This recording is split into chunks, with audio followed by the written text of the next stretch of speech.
आप बहुत अच्छा कर रहे होते हो, फिर अचानक से आप उसे डिले कर देते हो, या फिर वो काम ही छोड़ देते हो, या फिर उसे पूरी तरह से मैसअप कर देते हो। कभी ऐसा हुआ है आपके साथ? उसी को सेल्फ सबोटेज कहते हैं। जी हाँ, सेल्फ सबोटेज। ये कोई लेज़ीनेस नहीं है, ये बस एक डर का चेहरा है। It is fear in disguise. किस चीज़ का फियर भाई? तो फियर ऑफ फेलियर, फेल होने का डर, कि अगर हम ये काम करते रहे और कहीं फेल हो गए तो क्या होगा, तो हम उस काम को बीच में ही छोड़ देते हैं या फिर गड़बड़ कर देते हैं। दूसरा फियर, फियर ऑफ सक्सेस, यानी कि अगर हम ये काम करेंगे तो हमें सक्सेस मिलेगा या नहीं, अगर सक्सेस मिल गया तो क्या वो सक्सेस हमारे लिए वर्थ इट होगा भी या नहीं। और थर्ड, फियर ऑफ जजमेंट, मतलब जो ये काम हम कर रहे हैं, ये करते हुए क्या कोई हमें जज तो नहीं करेगा, क्या हम गलत तो नहीं दिखेंगे। इस तरह के फियर्स की वजह से हम अक्सर सेल्फ सबोटेज में पड़ जाते हैं। हमारा माइंड बेसिकली 3 चीज़ें चाहता है। क्या क्या? पहला कंफर्ट, दूसरा कंट्रोल, और तीसरा familiar pain more than growth, यानी ग्रोथ से ज़्यादा ये इन 3 चीज़ों को चाहता है। और अगर ये 3 चीज़ों में उसको ज़रा भी कमी दिखने लगती है या उसको लगता है ये चीज़ें कम हो रही है, तो वो सेल्फ सबोटेज करने का रीज़न्स जो है वो क्रिएट करने लगता है। और इसलिए ये 5 तरह के लाइज़ यानी कि झूठ क्रिएट करता है। पहला, प्रोक्रेस्टिनेशन, यानी कि टालना, कि हम ये चीज़ बाद में कर लेंगे, हालांकि वो बाद नहीं आता है। दूसरा, negative self talk. Negative self talk मतलब जब हम लोग कुछ काम करते हैं तो उस वक्त हमें ऐसा होता है,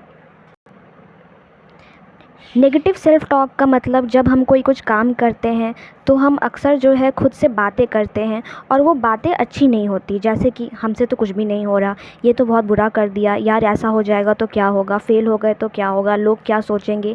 ये सारे एग्जाम्पल हैं नेगेटिव टॉक्स के। और हमारा ब्रेन ये नेगेटिव टॉक्स जो है, सेल्फ टॉक जो है, वो क्रिएट कर देता है, जो कि बाद में हमें पता भी नहीं चलता और हमें उस काम से करने से रोक देता है। Third, over thinking. Over thinking में यही चीज़ है, और ओवर थिंकिंग की वजह से ही ये सारे जो डर है और फियर जो हमने देखे वो सब हम पर भारी पड़ते हैं। और अगला जो है वो है परफेक्शनलिज्म। परफेक्शनलिज्म का वाली चीज़ें आ जाती है, हम जो भी करते हैं हमें लगता है ये चीज़ परफेक्ट होनी चाहिए, और परफेक्ट जैसा दुनिया में कुछ भी नहीं होता। इसलिए जब वो चीज़ परफेक्ट से थोड़ी भी कम होती है तो हमें लगता है ये ख़राब हो गया है, और हम उस चीज़ को वहीं पर ख़त्म कर देते हैं या करना छोड़ देते हैं। तो ये भी एक बहुत बड़ा रीज़न है सेल्फ सबोटेज का। इसके अलावा अगला और फिफ्थ जो लाई क्रिएट होता है वो आई विल स्टार्ट टुमारो, यानी कि कल करेंगे। अब ये कल कभी नहीं आ पाता। तो ये सारे 5 जो लाइज़ हैं, इन सब के वजह से हम जो है सेल्फ सबोटेज के शिकार बन जाते हैं। साइकोलॉजी कहता है that we repeat the pain we are used to. मतलब क्या, कि जब हम जो भी पेन से, चाहे वो जितना भी बुरा दर्द हो, हम उसको बार बार रिपीट करते हैं सिर्फ इसलिए क्योंकि अब हमें उसकी आदत हो गई है। इसलिए नहीं कि वो हमारे लिए सही है, इसलिए क्यों अब हमें वो सेफ़ फील होने लगा है और उससे बाहर निकलना हमें डेंजर की फील कराता है। तो इन सब का आखिर सोल्यूशन क्या है? What is the solution? तो ये रहे कुछ सोल्यूशंस। पहला, नोटिस योर ट्रिगर्स, मतलब क्या ऐसी चीज़ें हैं जो आपके अंदर सेल्फ सफोटेज जैसी फीलिंग जो है वो ट्रिगर कर रही है, उनको नोटिस करो। इसके लिए आपको एक अच्छा ऑब्ज़र्वर बनना पड़ेगा, और अच्छा ऑब्ज़र्वर कोई ऐसे ही नहीं बन जाता।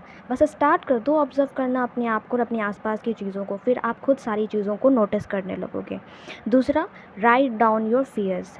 अपने जो भी आपके डर हैं, जो भी आपके मन में, दिमाग में जो भी डर है, उनको बैठिए, एक पेज लीजिए या कॉपी लीजिए और उनमें सारे डर को लिख लीजिए।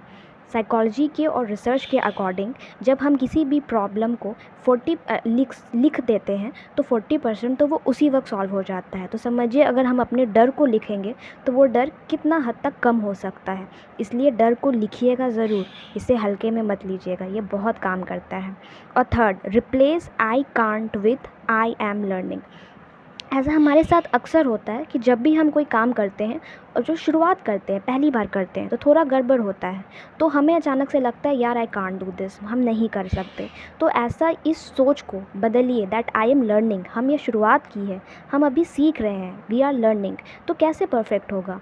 इसलिए आई कांट को आई एम लर्निंग से चेंज करिए हमेशा के लिए, सीख जाइए ये चीज़ें। जब भी आपके दिमाग में आए आई कांट डू दिस, तो चेंज कर दीजिए I am learning this, okay.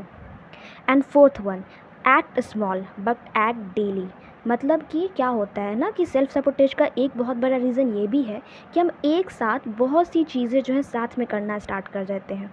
उससे क्या होता है कि हम बहुत जल्दी जो है उन सारी चीज़ों के जो रिलेटेड डर होते हैं, ट्रिगर पॉइंट्स होते हैं, वो सब हमारे अंदर आ जाते हैं और अल्टीमेटली हम इतने सारे डर से एक साथ नहीं लड़ पाते और हम उन सारी चीज़ों को साथ में ही छोड़ भी देते हैं। इसलिए बेहतर ये होगा कि हम वन बाय वन चीज़ों को पकड़ें और पहले 1 महीने तक उसको करें, और जब उसकी हमें आदत लग जाए या वो चीज़ जब सही से हो जाए तो फिर हम दूसरी चीज़ों को पकड़ें। ऐसे क्या होगा कि सिर्फ उसी चीज़ से रिलेटेड डर या कंफर्ट ज़ोन से बाहर निकलना जो हमारे लिए होगा, और ऐसे हम धीरे धीरे करते करते जब हमें इन चीज़ों की आदत पड़ने लग जाएगी तो सेल्फ सपोर्टेज की आदत खुद कम हो जाएगी, और फिर हम धीरे धीरे फिर हम जल्दी जल्दी भी 2-3 चीज़ों को भी एक साथ चेंज कर सकते हैं।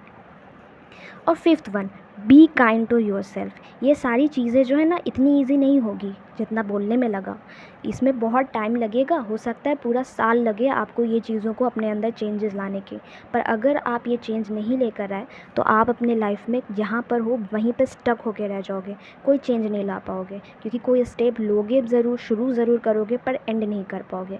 इसलिए ये चेंजेस लाने तो मस्ट है आपके लिए। तो ये सारी चीज़ें करते वक्त लेकिन ध्यान रखना कि अपने साथ काइंड रहना। जब भी ना कर पाओ तो ये मत कहना आई कांट डू दिस, बस कहना I am learning, I am starting and I will do this.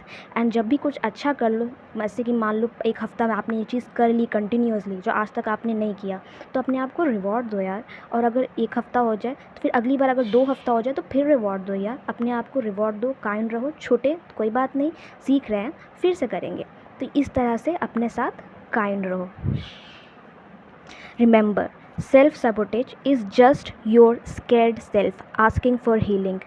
Give it awareness, give it action, give it love. You are not broken, you are just growing. क्या अब आप मुझे बताइए, क्या आपने कभी किसी इम्पॉर्टेंट चीज़ को सेल्फ सैबोटेज किया है? अगर किया है तो कमेंट सेक्शन में ज़रूर बताइएगा। बाकी इस तरह की वीडियोस को अगर आप और देखना चाहते हैं तो फॉलो करिए towards positivity, psychology and growth. And please like, share and subscribe. Bye.